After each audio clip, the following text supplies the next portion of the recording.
चलिए जी स्टार्ट करते हैं। बिस्मिल्लाह रहमान रहीम। Welcome to another session of CAF 5 workshop for the upcoming spring 2025 attempt. Sir हम आईफआरएस 16 लीजेस का ये देख रहे थे और कल के सेशन में हमने आईफआरएस 16 लीजेस के स्टैंडर्ड में लेसी के पर्सपेक्टिव से अकाउंटिंग ट्रीटमेंट और लेसोर के पर्सपेक्टिव से अकाउंटिंग ट्रीटमेंट कवर की थी। लीज ट्रांजेक्शन क्या होता है, एक लीज कॉन्ट्रैक्ट के कौन से चार की कंपोनेंट्स होते हैं, लेसी एक लीज ट्रांजेक्शन को किस तरह से अकाउंट फॉर, किस तरह से मेजर, किस तरह से प्रेजेंट और डिस्क्लोज करता है, और लेसोर एक लीज ट्रांजेक्शन को किस तरह से अकाउंट फॉर करता है, प्रेजेंट करता है, डिस्क्लोज करता है। ये सारी बातें हमने डिस्कस की थी आईफआरएस 16 लीजेस के स्टैंडर्ड में।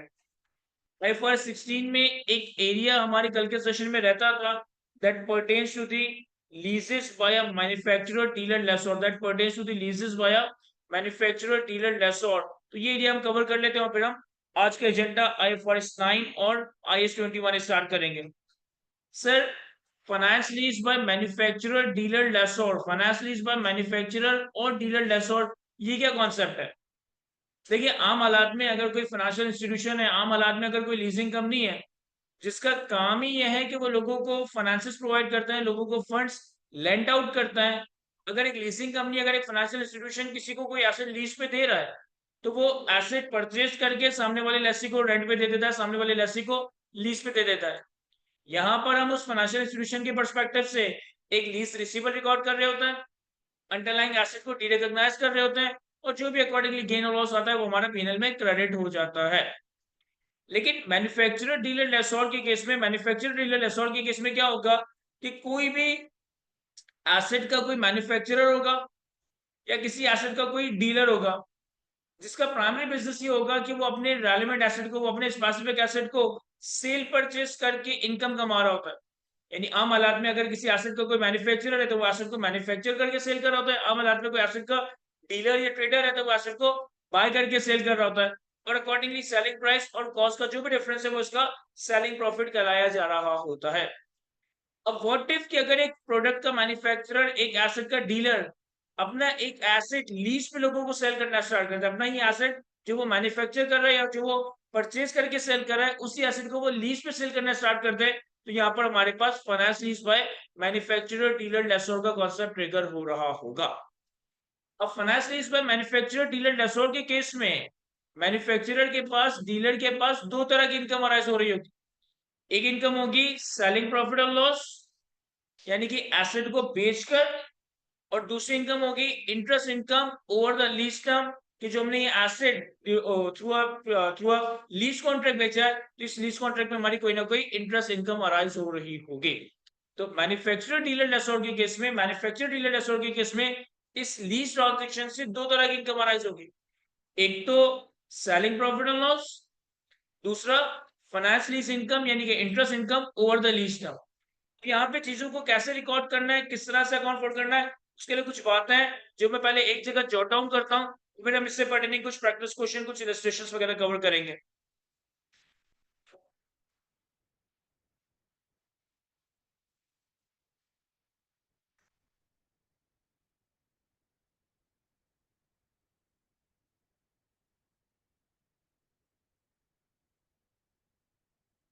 देखिए मैन्युफैक्चरर डीलर लेसोर, मैन्युफैक्चरर डीलर लेसोर अगर फाइनेंस लीज पे कोई एसेट सेल कर रहा है, अगर फाइनेंस लीज पे कोई एसेट सामने वाली लेसी को ट्रांसफर कर रहा है तो अपने क्या मोटी मोटी बातें हैं जो कि याद रखनी है। नंबर वन, सर एक मैन्युफैक्चरर डीलर लेसोर जो भी इनिशियल डायरेक्ट कॉस्ट इनकर करेगा, जो भी इनिशियल डायरेक्ट कॉस्ट इनकर करेगा, इस इनिशियल डायरेक्ट कॉस्ट को आप डायरेक्टली पीएनएल में एक्सपेंस आउट कर देंगे, इस इनिशियल डायरेक्ट कॉस्ट को आप डायरेक्टली पीएनएल में एक्सपेंस आउट कर देंगे। अगर आम हालात में कोई नॉर्मल लेसर हो तो हम नॉर्मल लेसर की जो इनिशियल डायरेक्ट कॉस्ट है उसे पीएनएल में एक्सपेंस आउट नहीं करते, बल्कि अपने लीज अकाउंटिंग की वर्किंग का पार्ट बना देते हैं, लीज रिसीवेबल में कैपिटलाइज कर रहे होते हैं। लेकिन आईएफआरएस 16 के पर्सपेक्टिव से अगर मैन्युफैक्चरर डीलर लेसोर कोई इनिशियल डायरेक्ट कॉस्ट इनकर करता है तो इस इनिशियल डायरेक्ट कॉस्ट को एज अ सेलिंग एक्सपेंस समझा जाएगा, एज अ सेलिंग कॉस्ट समझा जाएगा, और इसे स्ट्रेट पीएनएल में एक्सपेंस आउट कर दिया जाएगा। अब हो सकता है कि मैन्युफैक्चरर डीलर लेसोर के केस में आपको रेंटल का नंबर कैलकुलेट करके गिवन हो, आपका एग्जामिनर जो भी आपसे सिनेरियो बनाए उसमें आपको लीज रेंटल का अमाउंट गिवन दे, आपको लीज रेंटल का अमाउंट कैलकुलेट करके दे, लेकिन अगर एग्जामिनर लीज रेंटल का अमाउंट कैलकुलेट करके नहीं दे रहा और आपसे कह रहा है कि आप लीज रेंटल का अमाउंट खुद कैलकुलेट करें, तो याद रखिएगा कि लीज रेंटल कैलकुलेट करने के लिए, लीज रेंटल कैलकुलेट करने के लिए हम जो इंटरेस्ट रेट यूज करेंगे वो as per contract with Lesi होगा, वो as per contract with Lesi होगा। रेंटल्स की कैलकुलेशन पे मेरे लफ्जों पे ध्यान दीजिएगा कि रेंटल्स की कैलकुलेशन के लिए जो मैं इंटरेस्ट रेट यूज करूंगा वो इंटरेस्ट रेट होगा जो लेसोर और लेसी के दरमियान एग्री हुआ होगा, वो इंटरेस्ट रेट होगा जो कि लेसोर और लेसी के दरमियान एग्री हुआ होगा। हो सकता है कि वो रेट मार्केट इंटरेस्ट रेट हो सकता है कि वो रेट मार्केट इंटरेस्ट रेट से कम रेट हो। यहां पर हमारे पास कॉन्सेप्ट ट्रिगर हो जाता है artificial low rate of interest, यानी देयर इज अ पॉसिबिलिटी कि मार्केट में इंटरेस्ट रेट 15% चल रहा है, मैं आपको 15% के रेट पे ही एसेट लीज पे दे दूं। और ऐसा भी हो सकता है कि मैं आपको इंड्यूस करने के लिए, आपको मोटिवेट करने के लिए, आपको घेरने के लिए, मार्केट में 15% चल रहा है लेकिन मैं अपना एसेट आपको 10% मार्कअप पे लीज पे दूं, आपको अपना एसेट 5% मार्कअप पे लीज पे दूं, अपना एसेट 3% मार्कअप पे लीज पे दूं। तो मेरे और आपके दरमियान, लेसर और लेसी के दरमियान जो इंटरेस्ट रेट एग्री हुआ है, इस इंटरेस्ट रेट को यूज करते हुए हम लीज रेंटल का नंबर कैलकुलेट कर रहे होंगे। इस रेंटल इंटरेस्ट रेट को यूज करते हुए हम लीज रेंटल का नंबर कैलकुलेट कर रहे होंगे।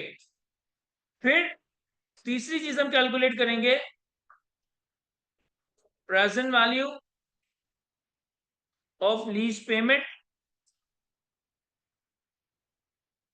या lease receivable. Present value of lease payment या lease रिसीवल।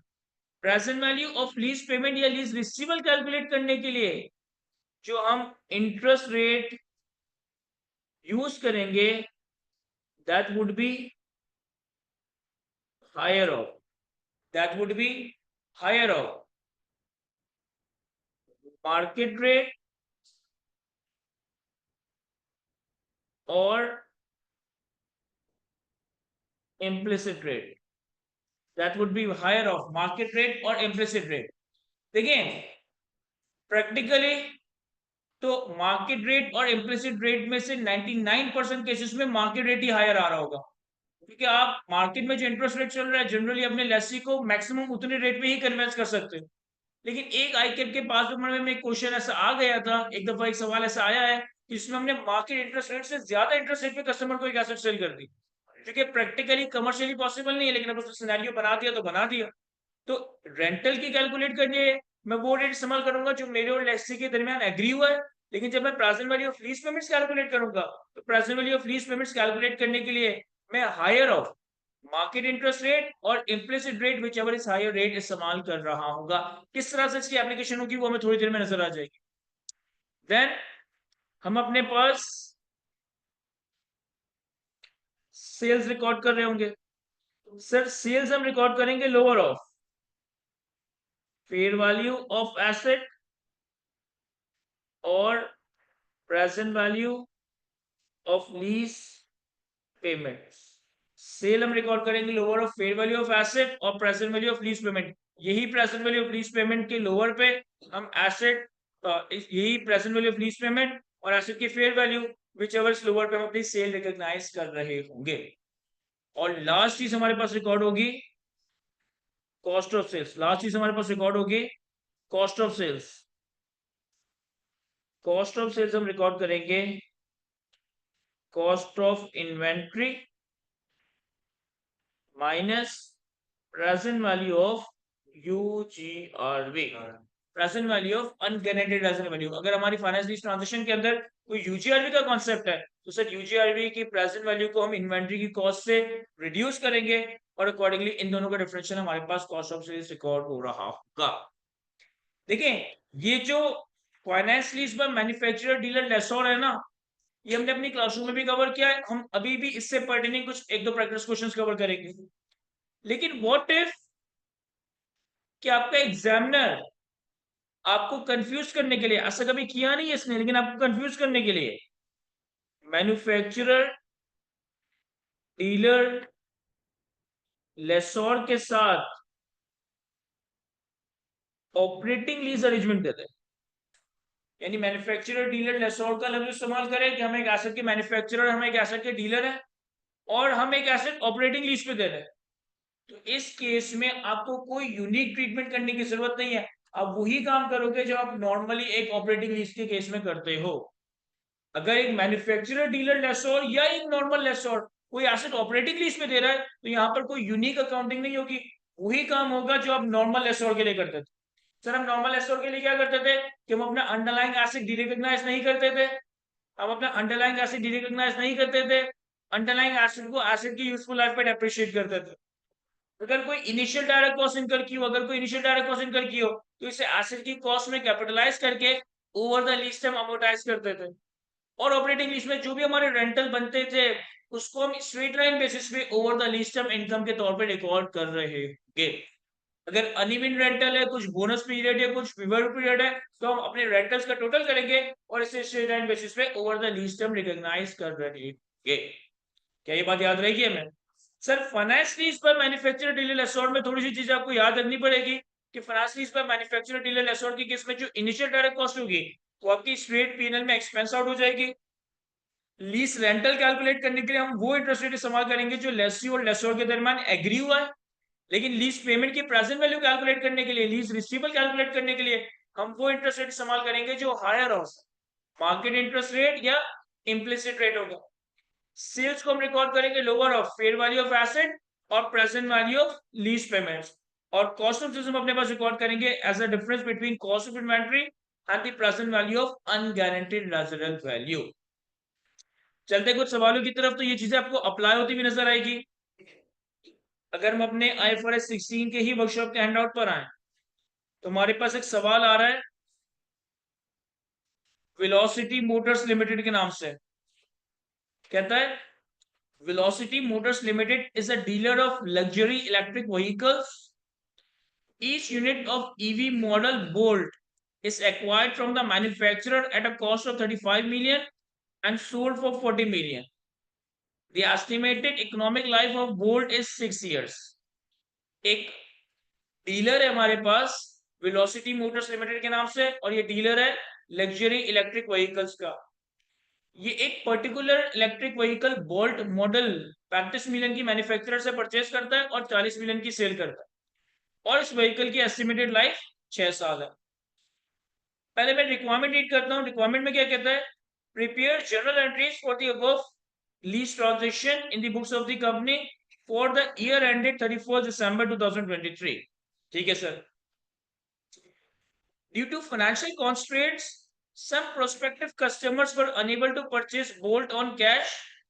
Therefore, company entered into the following lease agreements during the year ended 31st December 2023. हमारे पास तीन तरह की लीज ट्रांजेक्शन दी हुई है। मैं तीनों को एक साथ ही रीड करूंगा, वन बाय वन एक एक को रीड करेंगे और सॉल्व करते जाएंगे। लास्ट में एक मेरे ख्याल है कि कॉमन लाइन लिखी इन्होंने कि for each of the above lease agreement company incurred direct cost of 1.2 million and the market interest rate is 14% per annum। कह रहे इन तीनों कॉन्ट्रैक्ट्स में हमने इनिशियल डायरेक्ट कॉस्ट इनकर की है 1.2 मिलियन की और 14% मार्केट इंटरेस्ट रेट। पहला arrangement lease with Ahmed on 1 जनवरी 23। हमारा ईयर एंड क्या था सर? हमारा ईयर एंड 31 दिसंबर 23 था, यानी कि साल के पहले दिन। On 1 January 2023 VML lease Bolt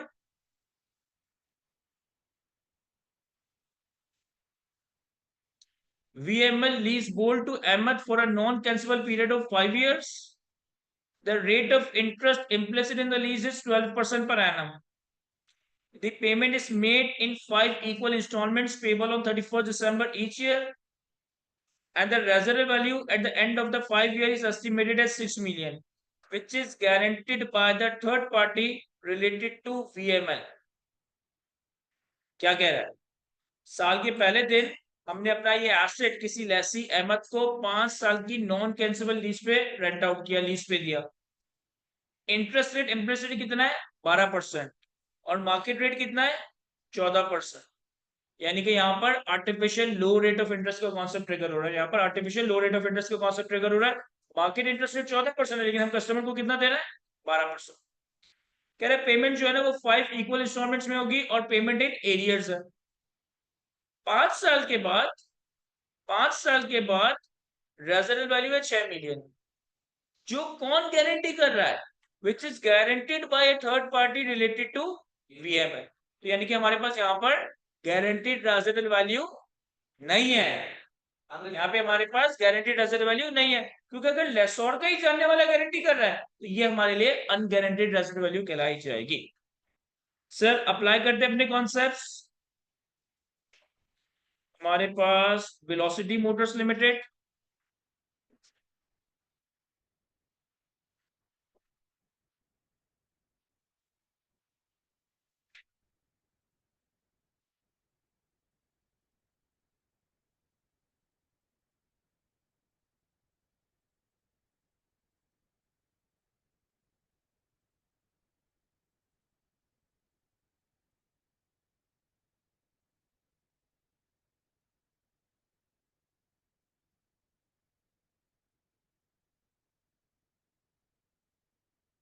और पहली लीज है हमारे पास लीज विथ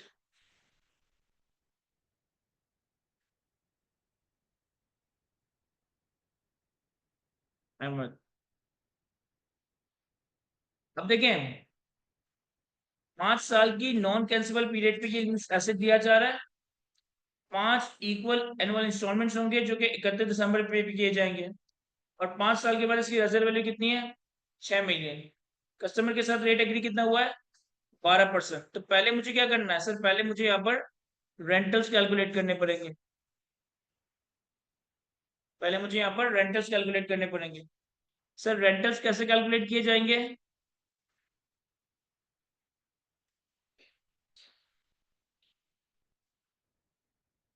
1, 2, 3, 4 और 5। मैं जो कस्टमर को ऐसे लीज पे दे रहा हूँ ना, डे 1 पे इसकी फेयर वैल्यू कितनी है? सर डे 1 पे इसकी फेयर वैल्यू है 40। और मैं कस्टमर से कह रहा हूँ कि आपने 1, 2, 3, 4, 5 5 साल के आखिर तक मुझे रेंटल पे करना है। और 5 साल के बाद एसेट की रिजर्व वैल्यू कितनी होगी? 6 मिलियन। तो अब अगर हमें रेंटल का नंबर कैलकुलेट करना है तो हम रेंटल का नंबर कैसे कैलकुलेट करेंगे? Using the interest rate that is implicit in the lease, that is implicit in the lease, that is 12%। Sir कैसे कैलकुलेट करेंगे? सर हमें इतना मालूम है कि एसिड की जो भी फेयर वैल्यू है ना, दैट इज 40।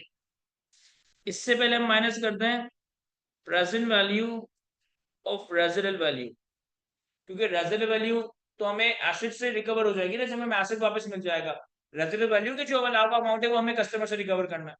वो कितना होगा? 6 मिलियन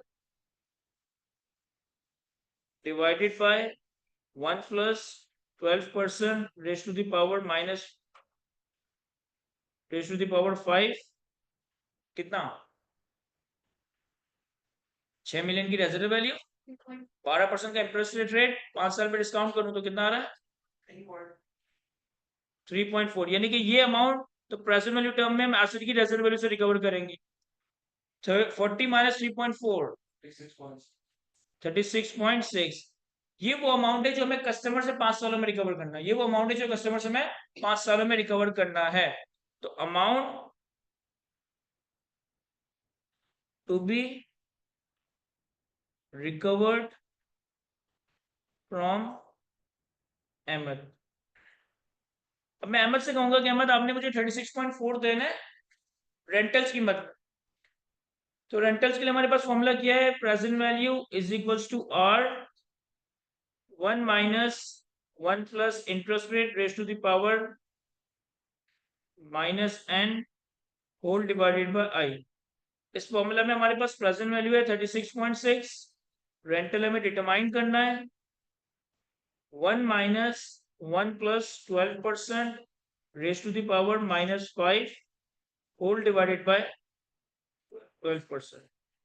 तो रेंटल्स का नंबर आपके पास आ जाएगा 10.15। अभी सिर्फ मेरे और अहमद के दरमियान रेंटल का नंबर कैलकुलेट हुआ है।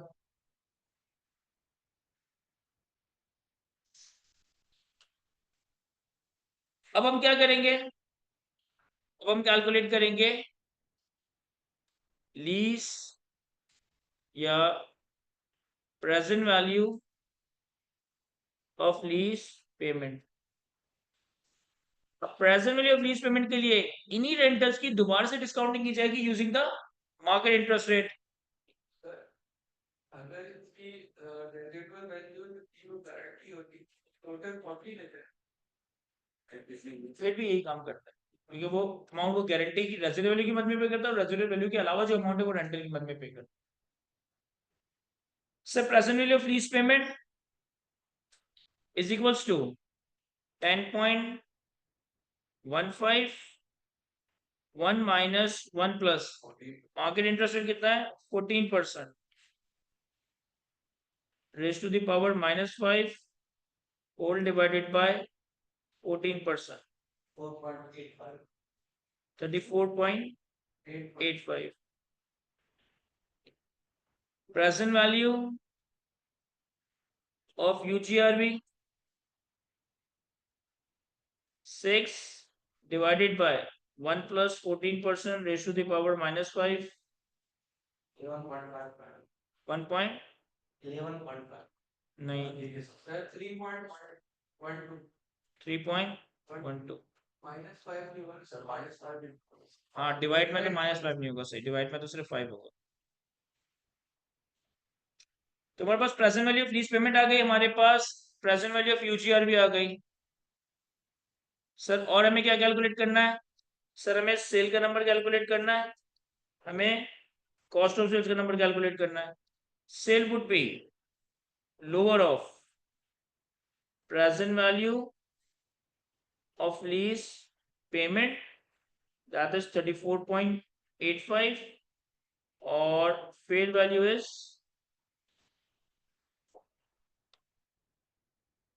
40।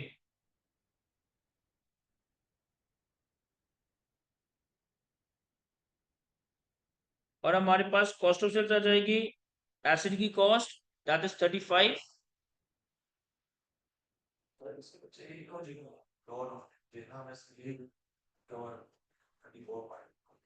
रिकवर तो रेजर्व वैल्यू भी हो जाएगी, लेकिन अभी फिलहाल मिनिमम इतना गारंटी है कितना रिकवर होगा, रेजर्व वैल्यू तो आगे जाके रिकवर होगी ना, अभी बिके ना बिके आगे जाके। तो कॉस्ट है हमारे पास 35 और प्रेजेंट वैल्यू ऑफ यूजीआर भी हमारे पास 3.12 31.88।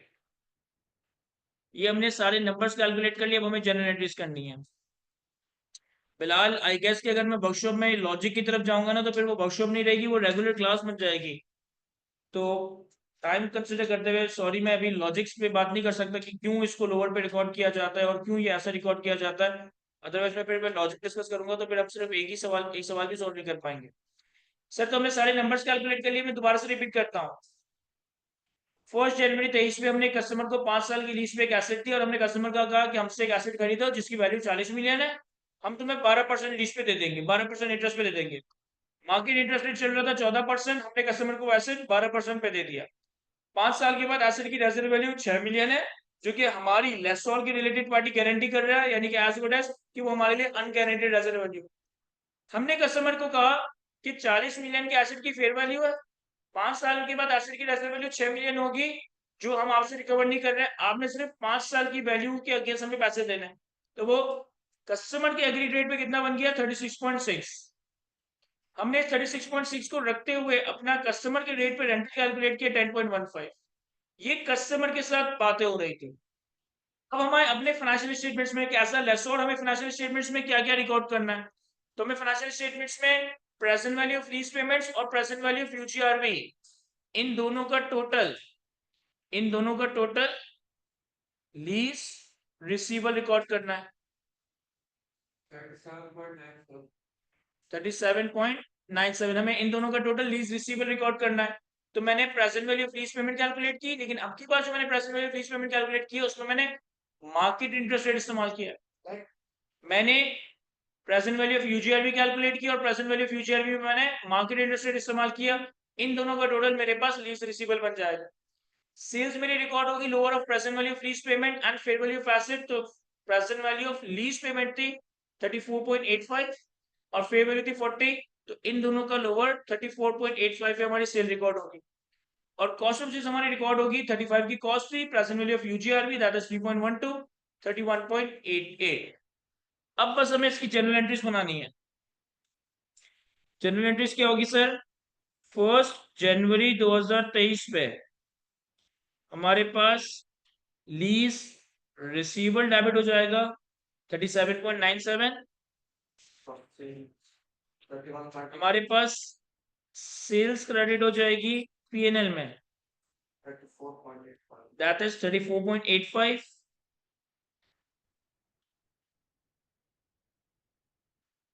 हमारे पास से इन्वेंट्री क्रेडिट हो जाएगी दैट इज 35 और हमारे पास कॉस्ट ऑफ सेल्स पीएनएल में डेबिट हो जाएगा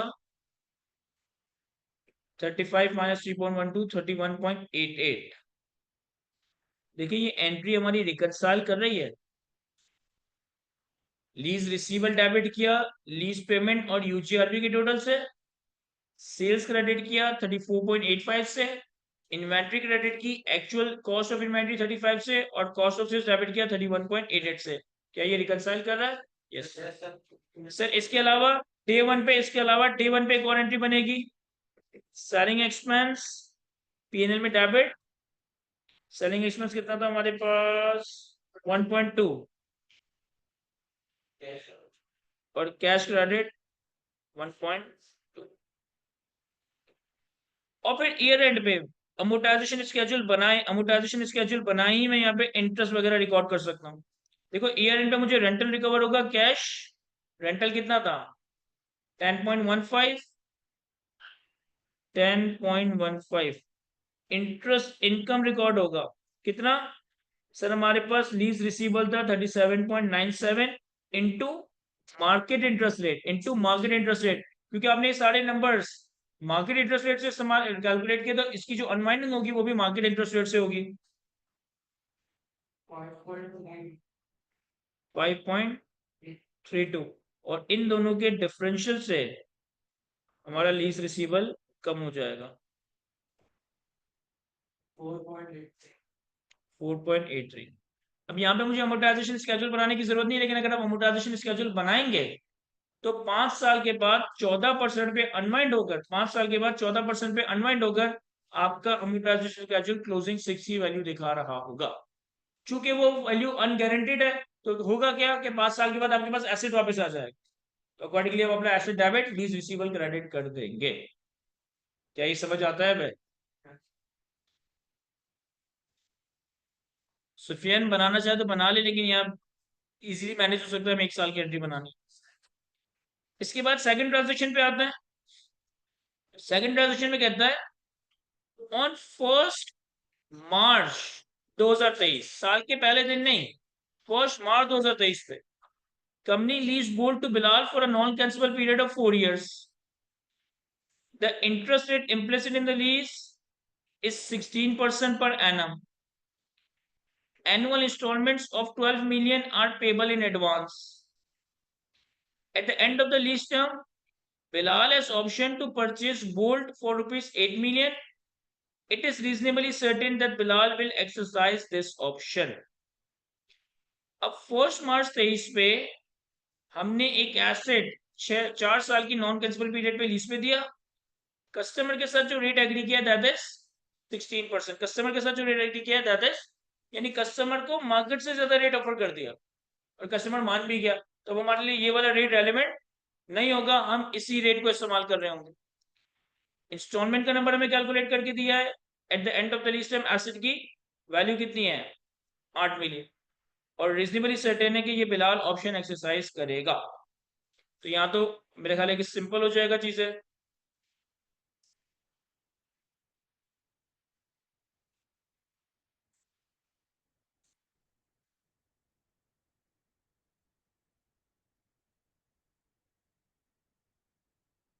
पहले हम कैलकुलेट करेंगे प्रेजेंट वैल्यू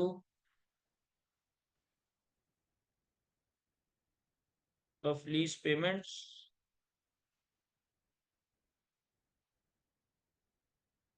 सर रेंटल है 12, 16% का इंटरेस्ट, 4 साल की लीज।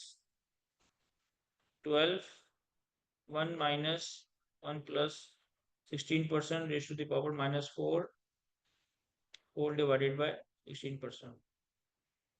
33.5 advance. सॉरी एडवांस वाला केस है, सॉरी एडवांस का केस है।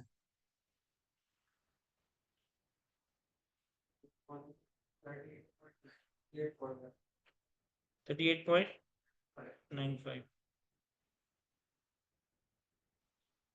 4 साल के बाद वो हमें 8 मिलियन पे करेगा। 8 divided by 1 plus 16% raised to the power 4। 4.4. 4.42। 42. Calculator calculator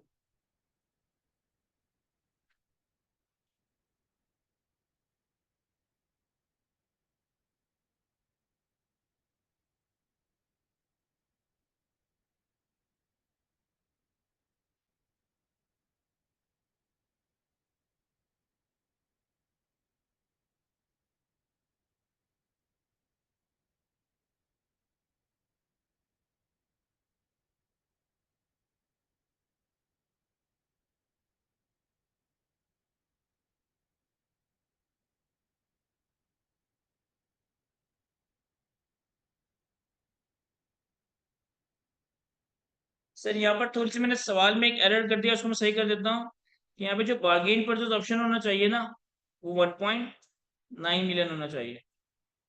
1.9 million होना चाहिए, क्योंकि अगर 12 मिलियन के 16% के रेंटल पे वैल्यू 38.95 बन रही है,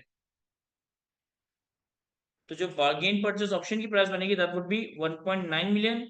और अगर आप 1.9 मिलियन को डिवाइड करेंगे 16% रेस टू द पावर 4, तो ये आएगा 1.05 और इन दोनों का टोटल आएगा 40, क्योंकि जो एसेट की फेयर वैल्यू है कस्टमर से हम वही मैक्सिमम रिकवर कर सकते हैं। ये हमारे पास present value of lease payment आ गई। इसके बाद हमारे पास सेल रिकॉर्ड होगा, हमारे पास कॉस्ट ऑफ सेल्स रिकॉर्ड होगा।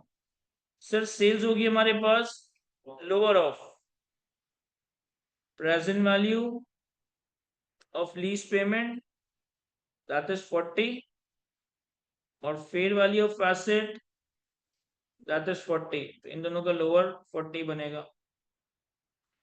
और कॉस्ट ऑफ सेल्स हमारे पास स्ट्रेट यहाँ पे रिकॉर्ड हो जाएगा 35, क्योंकि यहाँ पे कोई यूजीआरवी का कॉन्सेप्ट नहीं है। चीजों को अगर हम रिकॉर्ड करें, लीज पेमेंट में सिर्फ एक चीज शामिल नहीं होगी, यूजीआरवी, बाकी सब शामिल है। लीज पेमेंट में सिर्फ एक चीज शामिल नहीं होगी, अनगारंटीड एसेट वैल्यू, वो लीज रिसीवेबल का पार्ट बनती है। सर जनरल एंट्रीज बनाए यहाँ पर, यहाँ पे जो हमारा लीज स्टार्ट हो रहा है वो स्टार्ट हो रहा है 1 मार्च 23 पे। 1 मार्च 23 पे, तो 1 मार्च 23 में हमारे पास लीज रिसीवेबल डेबिट हो जाएगा 40 से, सेल्स क्रेडिट हो जाएगा 40 से, कॉस्ट ऑफ सेल्स डेबिट होगा 35 और इन्वेंट्री क्रेडिट होगा 35। सेलिंग एक्सपेंस डेबिट होगा 1.2 और कैश क्रेडिट होगा 1.2। और चूंकि रेंटल इन एडवांस का केस है, तो पहला रेंटल तो आपको पहले दिन मिल जाएगा, तो cash debit 12 million, lease receivable credit 12 million. चूंकि रेंटल इन एडवांस का केस है तो पहला रेंटल हमें डे 1 पे मिल गया। ईयर एंड पे 31 दिसंबर 2023 पे मैं अगेन शेड्यूल बनाए बगैर ही इंटरेस्ट इनकम की एंट्री बना सकता हूँ। Lease receivable debit, interest income PNL में क्रेडिट कितना, सिर्फ 40 का लीज रिसीवेबल है, लेकिन पहला रेंटल तो एडवांस में मिल गया है, तो आपके पास ओपनिंग लीज रिसीवेबल आ रहा है 28 का 16% इंटू 10/12 3.73. 3.73 3.73।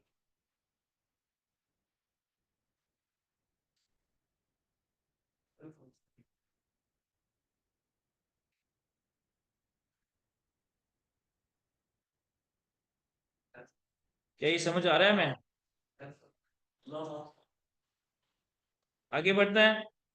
लास्ट एडजस्टमेंट है हमारे पास lease with Hamza on 1 July 23। BML lease Bolt to Hamza for a non-cancelable period of 2 years. Quarterly installments of 4 million are payable in arrears.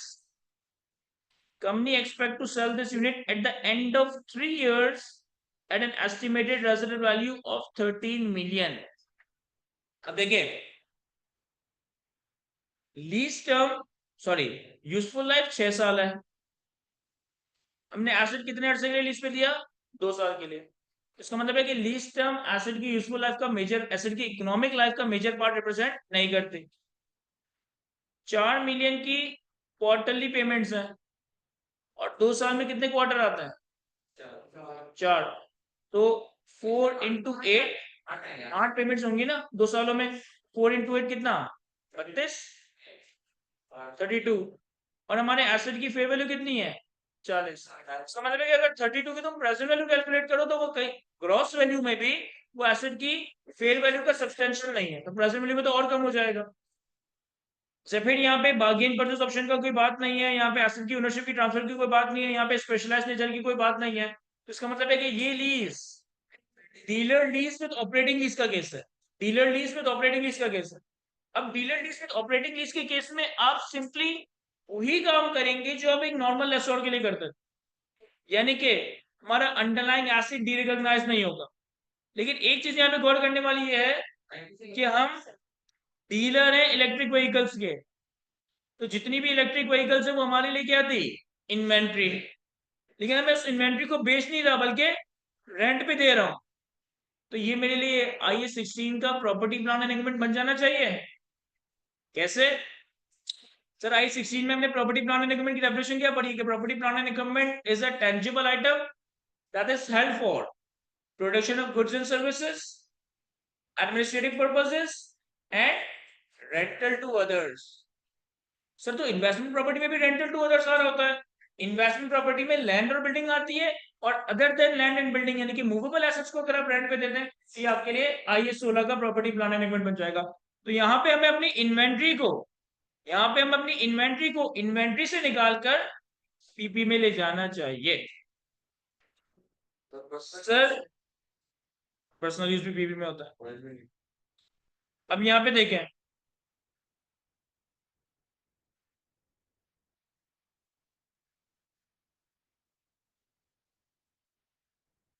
Lease with Hamza. Sir सबसे पहले कब इसको लीज पे दिया है? 1 जुलाई पे। तो 1 जुलाई पे मैं अपना एक इन्वेंट्री का आइटम सामने वाले को ऑपरेटिंग लीज पे दे रहा हूँ। जब मैं इन्वेंट्री का आइटम सामने वाले को ऑपरेटिंग लीज पे दे रहा हूँ तो मेरे लिए प्रॉपर्टी प्लान एंड इक्विपमेंट बन गया। तो एक रिक्लासिफिकेशन होगी, property plan and equipment debit 35 से, इन्वेंट्री क्रेडिट 35 से। सर 35 क्यों, 40 क्यों नहीं? सर हमने तो यहाँ से कितने का परचेस किया है? 35 पे ना, तो हमारे पास तो इन्वेंट्री 35 पे आ रही है कॉस्ट से। फिर क्या है सर? 4 मिलियन की क्वार्टरली इंस्टॉलमेंट से और इंस्टॉलमेंट से एरियर है। अच्छा यहाँ पे भी हमने 1.2 की इनिशियल डायरेक्ट कॉस्ट इनकर की है, तो इसे मैं एक्सपेंस आउट कर दूं? नहीं, क्योंकि यहाँ एसेट सेल नहीं हो रहा ना, तो कोई सेलिंग एक्सपेंस नहीं है। यहाँ पे एसेट हम 2 साल के लिए लीज रेंट पे दे रहे हैं, तो यहाँ पे जो हमारे पास ITC आएगी वो एक तरीके से प्रीपेड एक्सपेंस 1.2, कैश क्रेडिट 1.2। मतलब PP में कैपिटलाइज करते हैं या प्रीपेड एक्सपेंस कैपिटलाइज करते हैं, एक ही बात। मैं प्रीपेड एक्सपेंस इसलिए प्रेफर करता हूँ क्योंकि ये लीज टर्म पे अमोर्टाइज होगा, ये एसेट इकोनॉमिक लाइफ पे डेप्रिशिएट होगा, यूजफुल लाइफ वगैरह पे डेप्रिशिएट होगा। इसके बाद क्या हुआ सर? 4 मिलियन के क्वार्टरली रेंटल्स हैं जो कि पेबल इन एरियर्स हैं। तो पहला रेंटल हमें मिलेगा जुलाई अगस्त सितंबर, 30 सितंबर 2023 पे cash debit 4 million, rental income credit 4 million. अगला इंस्टॉलमेंट हमें मिलेगा 31 दिसंबर 23 पे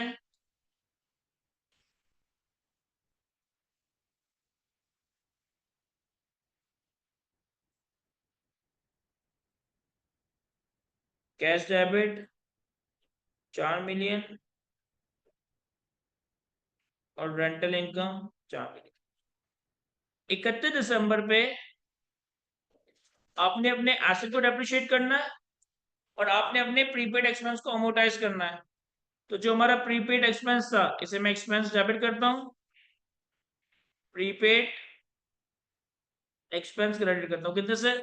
1.2 मिलियन का प्रीपेड एक्सपेंडिचर था 2 साल की लीज टर्म पे। इस 2 साल में से 6 महीने गुजर गए तो 0.5/2 कर दूं या 6/24 कर दूं, बात एक ही है। 0.3। और लास्ट में काम करना है कि हमें अपने एसेट को डेप्रिशिएट करना है। Depreciation expense debit, accumulate depreciation credit. अब पहली लाइन में इन्होंने एसिड की यूजफुल लाइफ 6 साल बताई थी, एसिड की इकोनॉमिक लाइफ 6 साल बताई थी, एसिड की इकोनॉमिक लाइफ 6 साल बताई थी। यहां पे कह रहा है कि VML expect to sell this unit at the end of 3 years at an estimated asset value of 13 million. ये एक्सपेक्ट कर रहा है कि 3 साल के बाद 13 मिलियन का बेच देगा। सर इसको डेप्रिशिएट 6 साल पे करना चाहिए, 3 साल पे करना चाहिए? इस एसेट को डेप्रिशिएट 6 साल पे करना चाहिए, 3 साल पे करना चाहिए? 6 साल इकोनॉमिक लाइफ है, हम 3 साल बाद इसको बेचने का इरादा रखते हैं। सर डेप्रिसिएशन यूजफुल लाइफ पे होती है, तो मैं इसे 3 साल बाद अगर बेचने का इरादा रखता हूं तो मेरे लिए यूजफुल लाइफ कितनी हो गई? 3 साल। तो मैं इसे 3 साल में डेप्रिशिएट करूंगा। 35 माइनस 13, ये डेप्रिशिएबल अमाउंट आ गई। मेरे लिए यूजफुल लाइफ 3 साल और 6 महीने का डेप्रिसिएशन। 3.67 3.67।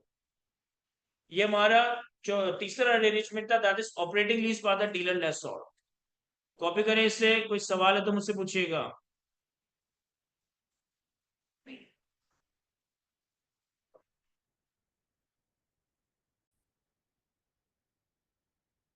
चलिए जी अगले सवाल पे आते हैं। अगला सवाल है हमारे पास प्लैटिनम मोटर्स लिमिटेड। इस सवाल में हमें लेसोर और लेसी दोनों के पर्सपेक्टिव से चीजें वर्कआउट करनी है।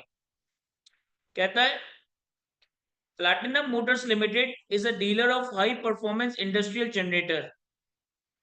Platinum Motors Limited is a dealer of high performance industrial generator. PML acquires each generator from a manufacturer at a cost of 65 million and sell it for 80 million on cash. The estimated economic life of the generator is 6 years. On 1st January 2023, Iron Limited leased a generator from PML on a 4-year lease term. The agreement includes the following terms and conditions. The first installment of 18 million was paid on 1st January 2023 and all subsequent installments will increase by 2.5 million each year payable on 1st January. यहाँ पर instalment in advance का case है और instalment in advance भी uneven है। पहला instalment 18 million का होगा, बाकी सारे इंस्टॉलमेंट 2.5 मिलियन से बढ़ते जाएंगे। IL that is lessee, IL lessee है। IL incurred initial direct cost of 5 million out of which PML reimbursed 2 million। Lesi ने 5 मिलियन की इनिशियल डायरेक्ट कॉस्ट इनकर की, जिसमें से 2 मिलियन पीएमएल ने रिम्बर्स कर दी। यानी कि इसका मतलब क्या हुआ कि लेसी की इनिशियल डायरेक्ट कॉस्ट सिर्फ 3 मिलियन है और 2 मिलियन लेसोर की इनिशियल डायरेक्ट कॉस्ट है। 2 मिलियन लेसोर की इनिशियल डायरेक्ट कॉस्ट है। क्या कह रहा हूं मैं? लेसी की initial direct cost 5 minus 2 3 million है और 2 मिलियन पीएमएल ने इनकर की है ना, ये प्लैटिनम मोटर लिमिटेड ने, तो ये 2 मिलियन लेसोर की इनिशियल डायरेक्ट कॉस्ट है। ये जो रिम्बर्स की बात कर रहा है, ये लेसी को दे रहा है। हाँ, lessor 2 million. PML estimate the reserve value of the generator at the end of the lease term to be 6 million. However, IL has guaranteed an additional amount of 4 million at the end of the lease term. देखो, PML को लगता है कि asset की rigid value कितनी है lease term के बाद? 6 मिलियन। लेकिन IL जो है वो गारंटी कर रहा है एक एडिशनल अमाउंट। ऑफ 4 मिलियन, यानी कि ये कितनी अमाउंट गारंटी कर रहा है? 10 मिलियन गारंटी कर रहा है। 6 मिलियन की रेजर्व वैल्यू और वो 10 मिलियन गारंटी कर रहा है in addition to the 6 million. The market rate for the similar transaction is 14% per annum. As an incentive to IL for entering into the lease, PML has incorporated an implicit rate of 9%, which is known to IL. कह रहा market interest rate 14% है, market interest rate 14% है, लेकिन हमने इस lease में 9% का interest rate implicit किया है, जो कि आईएल को पता है। IL is also obligated to incur decommissioning cost of 10 million at the end of the lease term. अच्छा, इसने एसिड इंस्टॉल किया है तो इसको जो भी लीज टर्म है 4 साल की, इसके बाद इसे डिकमीशन करना पड़ेगा, जिसमें 10 मिलियन का खर्चा होगा। And the discount rate of 11% per annum may be used wherever required but not given. क्या करेंगे इस 11% का? इन्होंने मार्केट रेट भी दिया है, इम्प्लिसिट रेट भी दिया है, और ये भी दिया है। सर ये हम इसकी डिस्काउंटिंग के लिए इस्तेमाल करें। अब रिक्वायरमेंट में कहता है in accordance with IFRS, prepared journal entries in the books of PML for the year ended 31st December 2023। हमें लेसोर का ईयर एंड दिया गया 31st दिसंबर 2023, जिसकी हमें जर्नल एंट्रीज बनानी है। और एक और पार्ट है, prepare relevant extracts from IL, statement of profit and loss and statement of financial position for the year ended 30 सितंबर 23।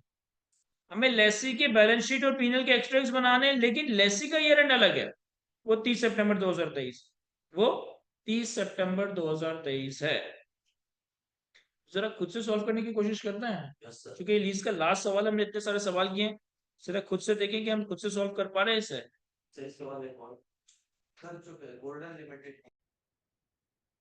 यहाँ देखिए सर, मैं सॉल्व करवा देता हूँ इस सवाल को। इस सवाल में हमें लेसोर के पर्सपेक्टिव से जनरल एंट्रीज, लेसी के पर्सपेक्टिव से पीनल और बैलेंस शीट के एक्सट्रैक्ट्स बनाना है। हमें यहाँ पे इन्होंने market interest rate, implicit rate दिया हुआ है, लीज रेंटल्स वगैरह के नंबर्स कैलकुलेट करके दिए हुए हैं। तो पहले हम इसे लेसोर के पर्सपेक्टिव से सॉल्व करते हैं, प्लैटिनम मोटर्स लिमिटेड।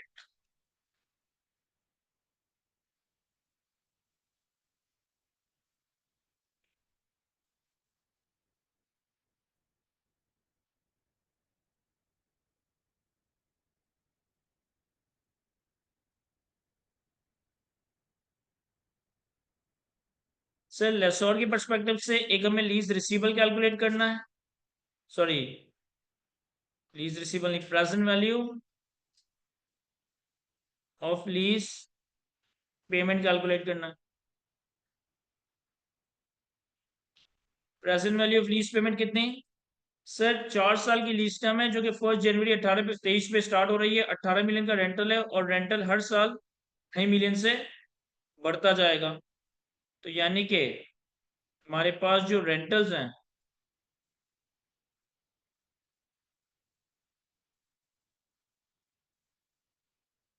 वो हमारे पास पहला रेंटल 18, दूसरा रेंटल 20.5, तीसरा रेंटल 23, फिर 25.5, बस। और 4 साल बाद 6 मिलियन की एक्सपेक्टेड एसेट वैल्यू है, लेकिन लेसी 4 मिलियन एडिशनल गारंटी कर रहा है, यानी कि हमारे पास यहाँ पर GRV कितना है? 10। अब हमें इन सब की डिस्काउंटिंग करनी है, हमें इन सब की डिस्काउंटिंग करनी है using the rate, market rate, that is 14%। तो इसकी प्रेजेंट वैल्यू कैलकुलेट की हमने, कितनी आ रही है? 76.81। ये हमारे पास present value of lease payment आ गया। फिर हमारे पास एक सेल का नंबर कैलकुलेट होगा, that is lower of present value of lease payments 76.81 और fair value of asset that is 80। तो इन दोनों का लोअर आ जाएगा 76.81। इस सवाल में कोई यूजीआरवी का कॉन्सेप्ट नहीं है, तो कॉस्ट ऑफ सेल सिंपली हमारा यही रहेगा, जो हमारी एसेट की इन्वेंट्री की एक्चुअल कॉस्ट है, दैट इज 65 मीटर। तो ये बड़ी आसानी से हमारे पास लेसोर के सारे नंबर्स कैलकुलेट हो गए। अब बस हमें जनरल एंट्रीज बनानी है। लेसोर के केस में लीज का साइकिल और ईयर एंड साथ साथ चल रहा है, लीज का साइकिल और ईयर एंड साथ साथ चल रहा है।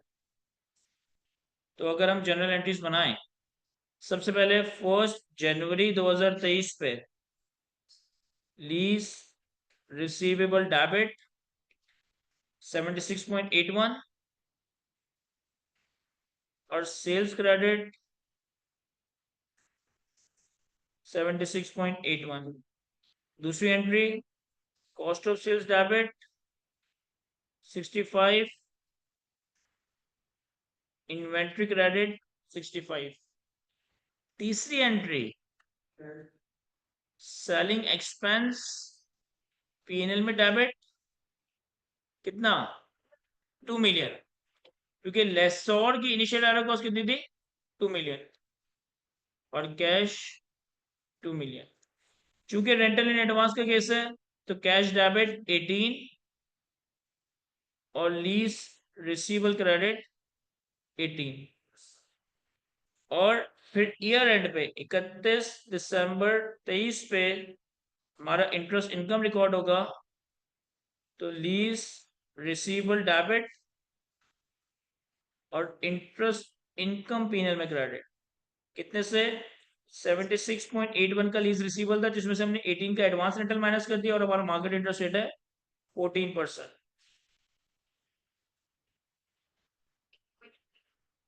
8.23, 8.23। ये हमारे पास बहुत सिंपल सी लेसोर अकाउंटिंग परफॉर्म हो गई। ये हमारे पास सवाल का आधा लेसोर अकाउंटिंग वाला पार्ट कंप्लीट हो गया जी। देखो आम हालात में लेसोर की जो इनिशियल डायरेक्ट कॉस्ट है वो लीज रिसीवेबल में ही रिकवर होती है, वो अलग से एक्सपेंस आउट नहीं होती। लेकिन मैन्युफैक्चरर या डीलर लेसोर के केस में इनिशियल डायरेक्ट कॉस्ट हम एक्सपेंस आउट कर देते हैं।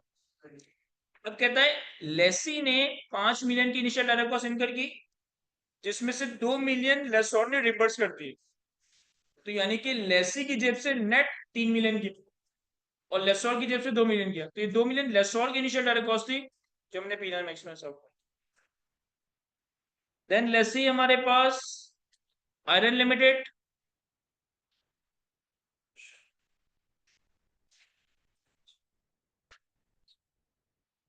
अब आयरन लिमिटेड के लिए हमें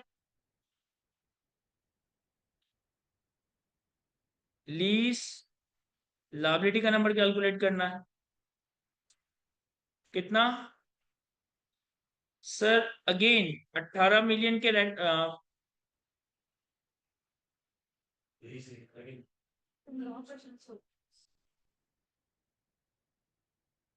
लेसी के लिए पेमेंट्स तो यही रहेगी, इंटरेस्ट रेट चेंज होगा और एक और चीज चेंज होगी जीआरबी का अमाउंट, क्योंकि लेसी गारंटीड रेजर्व वैल्यू से ओवर एंड अबव कितनी पे करेगा 4 मिलियन, तो यहाँ पे 4 मिलियन आ जाएगा। और यहाँ जो डिस्काउंटिंग होगी वो इम्प्लिसिट रेट दैट इज 9%। 9% ही है ना, यस सर 9% से होगा। तो अगर हम 9% से इन सब की डिस्काउंटिंग करें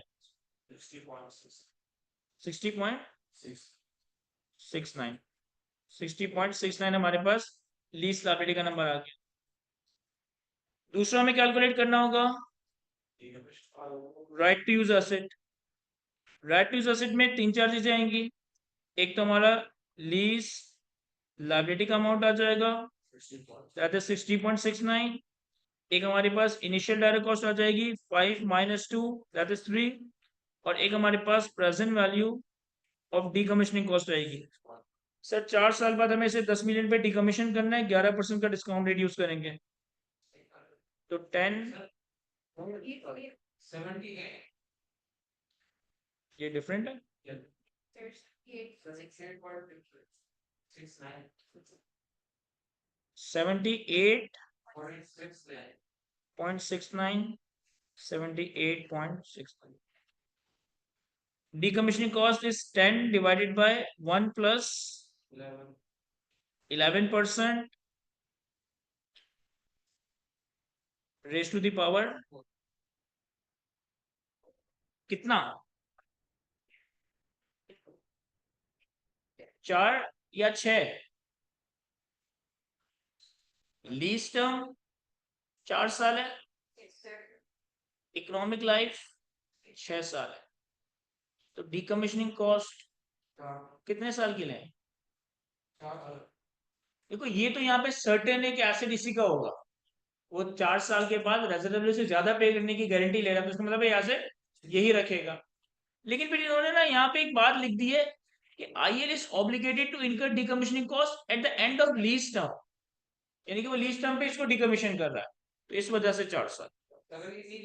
अगर ये बात नहीं होती ना तो फिर तो मैं इसको पूरा इस्तेमाल करके डिसमेंटल करता ना, तो फिर मैं इसकी इकोनॉमिक लाइफ या लेसी के परस्पेक्टिव से यूजफुल लाइफ देखता। 6.8 या 5?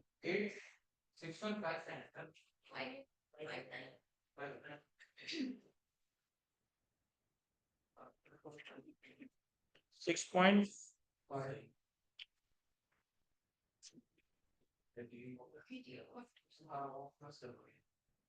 तो ये टोटल कितना आ रहा है? 88.27। ये हमने रिकॉर्ड किया होगा 1 जनवरी 2023 पे।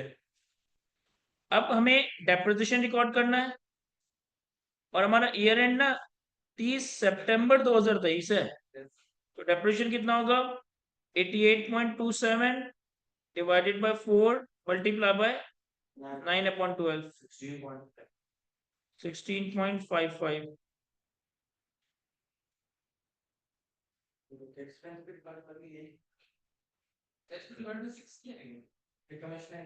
चार साल बाद डिसमेंटल कर रहा हूँ तो यानी 4 साल ही इस्तेमाल कर रहा हूँ।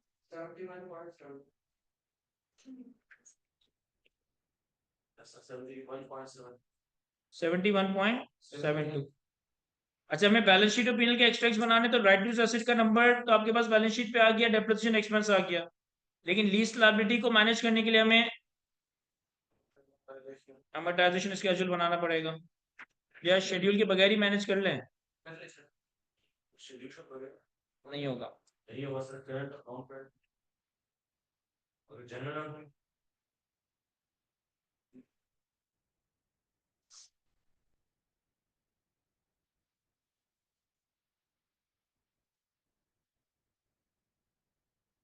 हमारे पास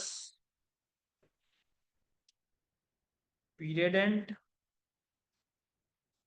opening liability, rental, opening liability, interest और क्लोजिंग लायबिलिटी।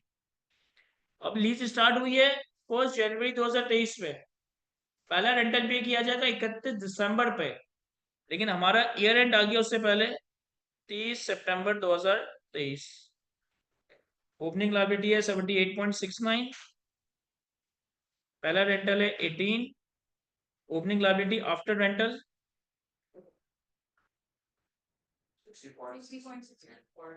60.69, 60.69 का 9% इंटू 9 मंथ्स 4.09।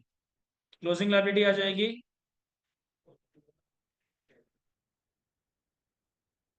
7.8 या 7.9। फिर इसके बाद लीज का साइकिल चलेगा 31 दिसंबर 23, 64.78 नो रेंटल, 64.78 और 3 महीने का इंटरेस्ट एक्सपेंस। लेकिन ये जो 3 महीने का इंटरेस्ट एक्सपेंस कैलकुलेट होगा ना, वो इस पे नहीं कैलकुलेट होगा, वो इसी पे कैलकुलेट होगा, वो इसी पे कैलकुलेट होगा। 1.37 कितना क्लोजिंग? 66.16। फिर इसके बाद हमारा अगला ईयर एंड आएगा 30 सितंबर 24, 66.16, जिससे हम माइनस करेंगे 18 प्लस 2.5 20.5, तो हमारा opening liability after this rental रह जाएगा 45.66। इस पे अगेन 9% से इंटरेस्ट लगेगा 9 मंथ्स का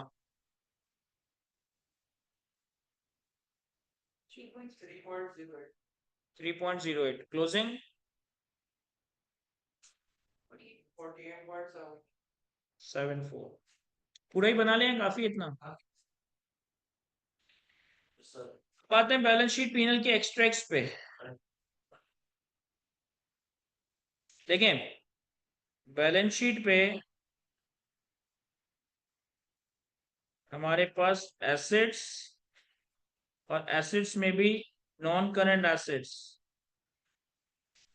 और लायबिलिटीज पे नॉन करंट लायबिलिटीज और करंट लायबिलिटीज, और दूसरी तरफ पीएनएल।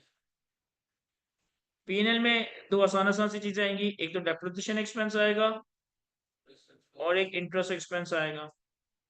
डेप्रिसिएशन एक्सपेंस कितना? 16.67,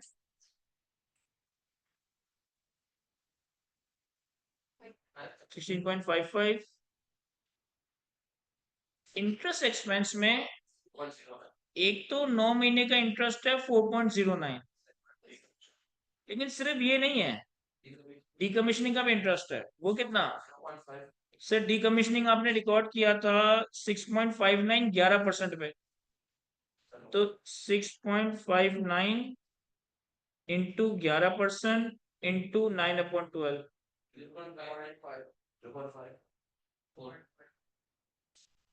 टोटल बता दो मुझे। 4.63।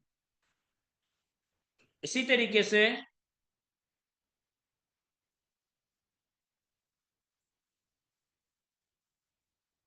बैलेंस शीट पे एसेट्स में आ जाएगा राइट टू यूज एसेट, जो हमने ईयर एंड पे कैलकुलेट कर रखा है 71.72। नॉन करंट लायबिलिटीज में एक आएगा provision for decommissioning cost. Provision for decommissioning cost आपने ओरिजिनल रिकॉर्ड किया था 6.59 का, माइनस नहीं प्लस ये वाला जो हमने इंटरेस्ट कैलकुलेट किया था इसका कितना है, ये सब 0.54,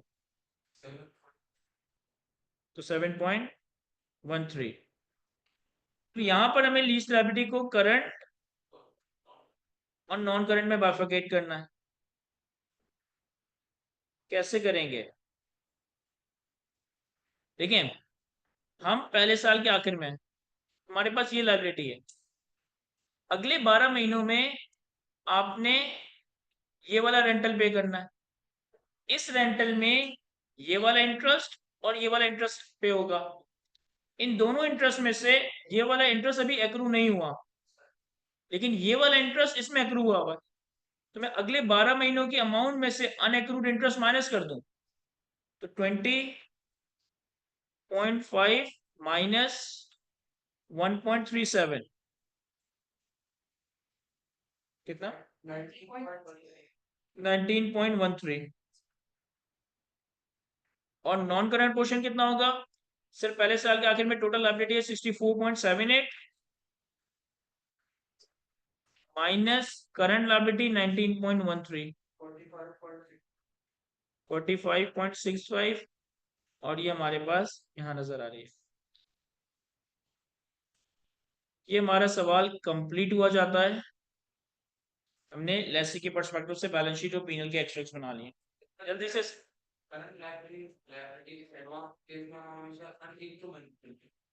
दोनों ही केसेस में, चाहे एरियर्स हो चाहे एडवांस हो, हम अनएक्यूरेट माइनस करते हैं। जनरली जब लीज का साइकिल और ईयर एंड साथ चल रहा होता है ना, तो फिर एडवांस की केस में अनएक्यूरेट कुछ होता ही नहीं है, तो हम कुछ माइनस नहीं करते, पूरा रेंटल दिखा देते। लेकिन जैसा कि इस सवाल में एडवांस भी है, लेकिन चूंकि लीज का साइकिल और ईयर एंड अलग अलग चल रहा है, तो अनएक्यूरेट माइनस करना पड़ेगा।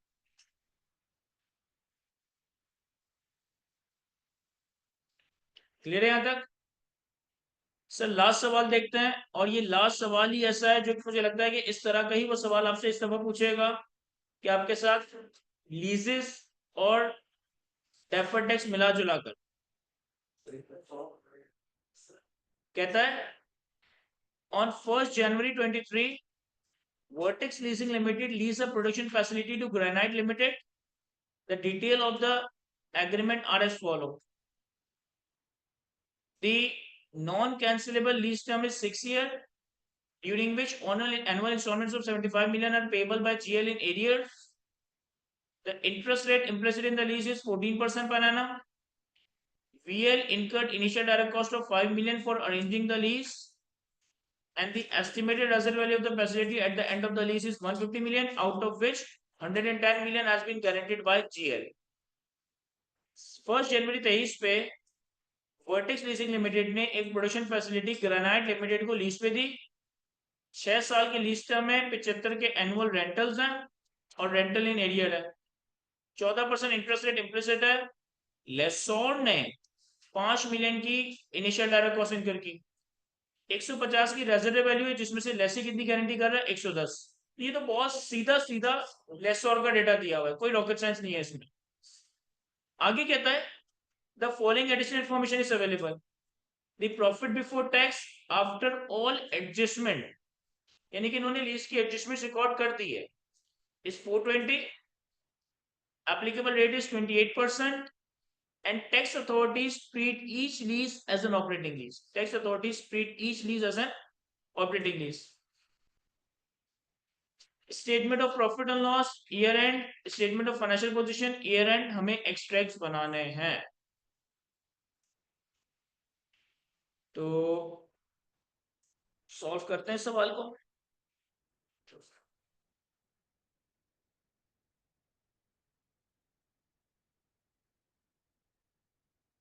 वर्टेक्स लीजिंग लिमिटेड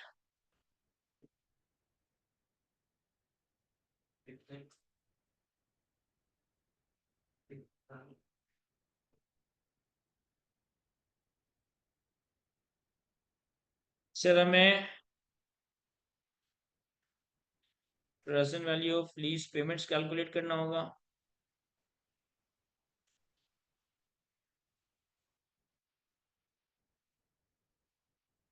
कितना? 6 साल 75 मिलियन और 14%। 75 1 minus 1 plus 14% raised to the power minus 6 whole divided by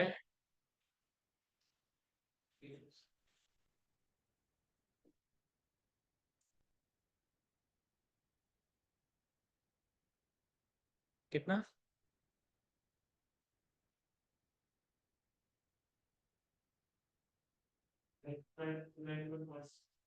291.6। दूसरा हमारे पास ये हमारे पास रेंटल है जीआरवी। जीआरवी कितनी है सर? 150 की रेजर्व वैल्यू में से 110 गारंटी किया गया है, तो 110 divided by 1 plus 14% raise to the power 6 50.11। ये हमारे पास लीज पेमेंट्स का टोटल आ जाएगा 341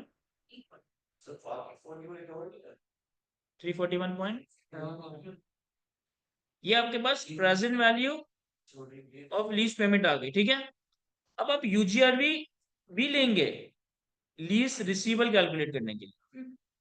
तो यूजीआरवी कितनी है? 150 minus 110 40 1 plus 14% raise to the power 6 18.22। ये हमारे पास लीज रिसीवल आ जाएगा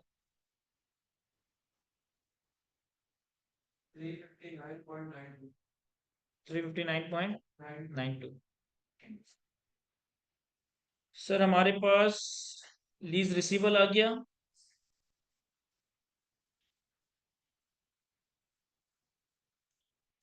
इसके बाद क्या अमोर्टाइजेशन स्केड्यूल बनाना पड़ेगा?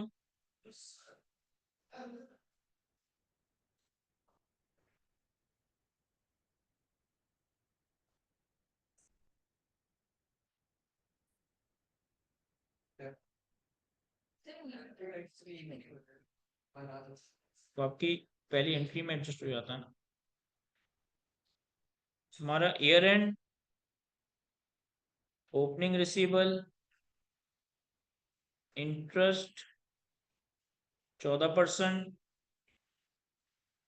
रेंटल और क्लोजिंग रिसीवर। ईयर एंड हमारा 7 चल रहा है, 31 दिसंबर 23। ओपनिंग रिसीवेबल है 359.92।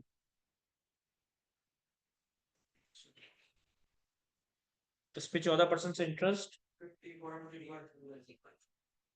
50.38 और रेंटल है हमारे पास 75। क्लोजिंग आ जाएगा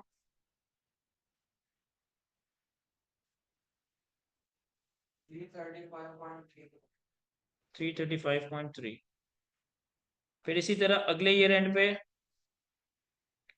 335.3 पे 14% से इंटरेस्ट 9 4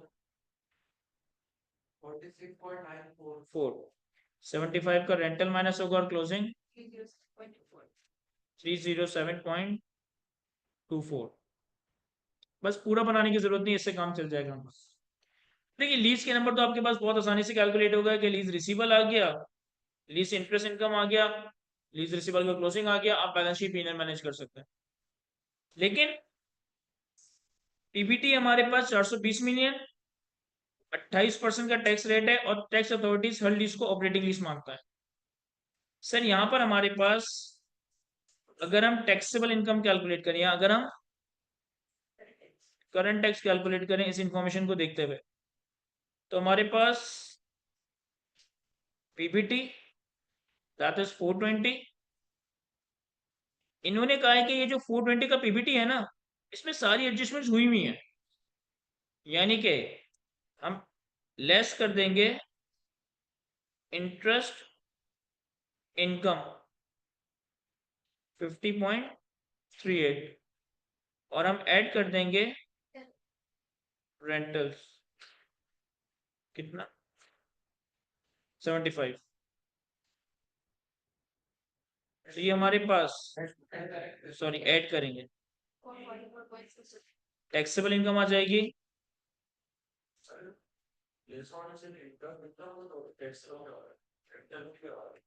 नहीं, यस गेन और लॉस ऑन डिस्पोजल भी होगा, लेकिन यहाँ पे हमारे पास ना एसेट की हमें कॉस्ट ही नहीं दी हुई। यहाँ पे हमें एसेट की कॉस्ट नहीं, अदरवाइज जो गेन और लॉस ऑन डिस्पोजल रिकॉर्ड हुआ होता वो भी मैं अनडू कर दे, क्योंकि टैक्स के पर्सपेक्टिव से तो डिस्पोजल है ही नहीं।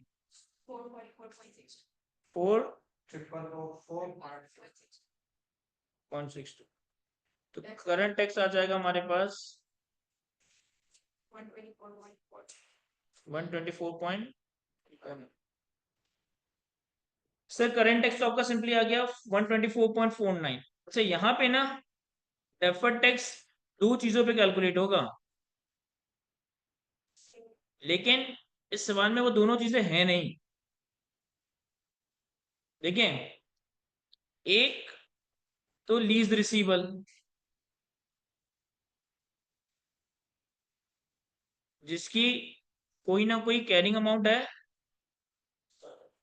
जी जी बोले, वही कह रहा हूं कि यहाँ पे ना दो चीजें आएंगी, एक लीज रिसीवेबल की कैरिंग अमाउंट और टैक्स बेस, और दूसरा प्रॉपर्टी प्लांट एंड इक्विपमेंट जिसकी कैरिंग वैल्यू कुछ नहीं होगी लेकिन कुछ ना कुछ टैक्स बेस होगी। लेकिन लीज रिसीवेबल की कैरिंग अमाउंट कितनी है 335.3, 335.3 टैक्स बेस नहीं है। अगर टैक्स वालों की लीज ऑपरेटिंग लीज है, टैक्स वालों की लीज ऑपरेटिंग लीज है, तो टैक्स वालों के हिसाब से ऐसे डेप्रिशिएट होना चाहिए था। अब यहाँ पे ना इन्होंने ये करा है कि एसेट की कॉस्ट नहीं बताई, टैक्स की डेप्रिसिएशन के लिए मेथड नहीं बताया, रेट नहीं बताया। तो अगर हमारे पास डाटा होता, अगर हमारे पास डाटा होता तो इस टैक्सेबल इनकम की वर्किंग में मैं टैक्स डेप्रिसिएशन भी माइनस करता और मैं डेफर्ड टैक्स की कैलकुलेशन में प्रॉपर्टी प्लांट एंड इक्विपमेंट की कैरिंग वैल्यू जीरो लेता, क्योंकि अकाउंट्स में प्रॉपर्टी प्लांट एंड इक्विपमेंट नहीं है, लेकिन उसकी कोई ना कोई टैक्स बेस तो है ना, तो इसके ऊपर एक डिडक्टेबल डिफरेंस अराइज हो जाए। तो हम फिलहाल रिसीवेबल पे कैलकुलेट कर लेते, तो हमारे पास टैक्सेबल टेम्परेरी डिफरेंस या डिडक्टेबल टेम्परेरी डिफरेंस और डेफर्ड टैक्स लायबिलिटी या डेफर्ड टैक्स एसेट। तो ये टैक्सेबल नेम डिफरेंस आएगा 335.3 और इसका 28%।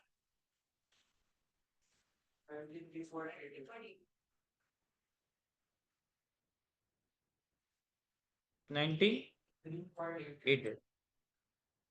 देखो टैक्स वाला हर लीज को ऑपरेटिंग लीज मानता है, यानी कि टैक्स वालों के लिए ये एसेट गया नहीं है, तो टैक्सेबल इनकम की वर्किंग में टैक्स डेप्रिसिएशन भी माइनस होना चाहिए।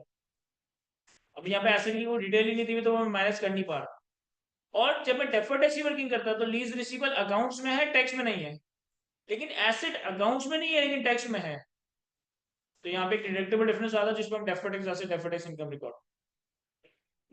अब सारे नंबर्स तो हमने कैलकुलेट कर लिए हैं। हमें मांगा क्या है, पीएनएल और बैलेंस शीट के एक्सट्रैक्ट्स मांगे हैं। तो एक्सट्रैक्ट्स ऑफ पीएनएल हमारे पास इंटरेस्ट इनकम है 50.38, और भी पीबीटी में बहुत सारी चीजें होंगी, सिर्फ इंटरेस्ट इनकम मुझे पता था तो मैंने वो दिखा दिया। और पीबीटी कितना है 420, ये सवाल में दिया हुआ था।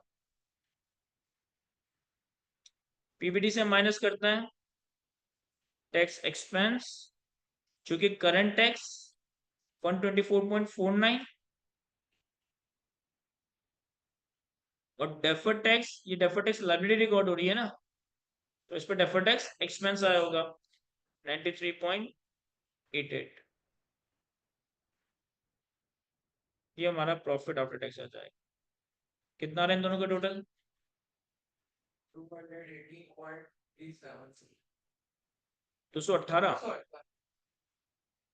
218.37।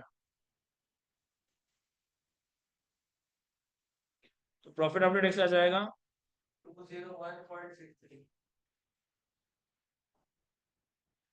और इसके बाद अगर हम एक्सट्रैक्ट्स ऑफ बैलेंस शीट बनाएं, तो बैलेंस शीट में हमारे पास एसेट, एसेट में non current asset, liabilities, liabilities में नॉन करंट लायबिलिटीज और करंट लायबिलिटीज।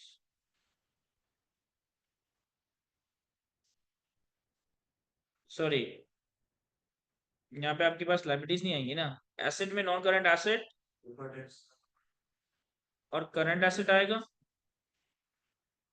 और लायबिलिटीज में आपके पास नॉन करंट लायबिलिटीज आएगी। एसेट में हमारे पास नॉन करंट और करंट दोनों में लीज रिसीवेबल आ रहा होगा, और नॉन करंट लायबिलिटीज में हमारे पास डेफर्ड टैक्स लायबिलिटीज आएगी। ये बात याद रखिएगा, डेफर्ड टैक्स लायबिलिटीज या डेफर्ड टैक्स एसेट हमेशा नॉन करंट लायबिलिटी या नॉन करंट एसेट में ही आता है। डेफर्ड टैक्स लायबिलिटी का नंबर तो आपके पास सिंपली अवेलेबल है 93.88।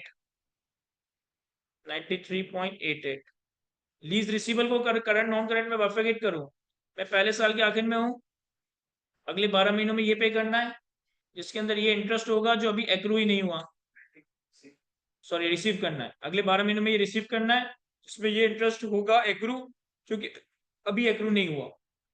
तो करंट आ जाएगा 75 माइनस 46.94, 28.06, और नॉन करंट आ जाएगा total is receivable that is 335.3 minus 28.06, 307.2। तो ये हमारे बैलेंस शीट और पीएनएल के एक्सट्रैक्ट्स कंप्लीट हो जाते हैं, और यहाँ तक हमारे पास आईएफआरएस 16 लीजेस कंप्लीट हुआ जाता है। कॉपी करें, इससे कोई सवाल है तो मुझसे पूछें, तो फिर हम अपने अगले स्टैंडर्ड पे आते हैं।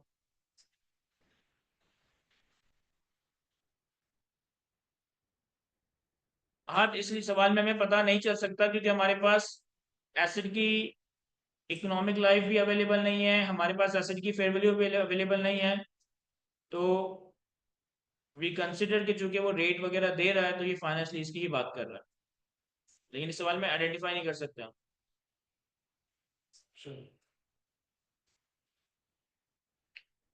कॉपी कर लिया आप लोगों ने?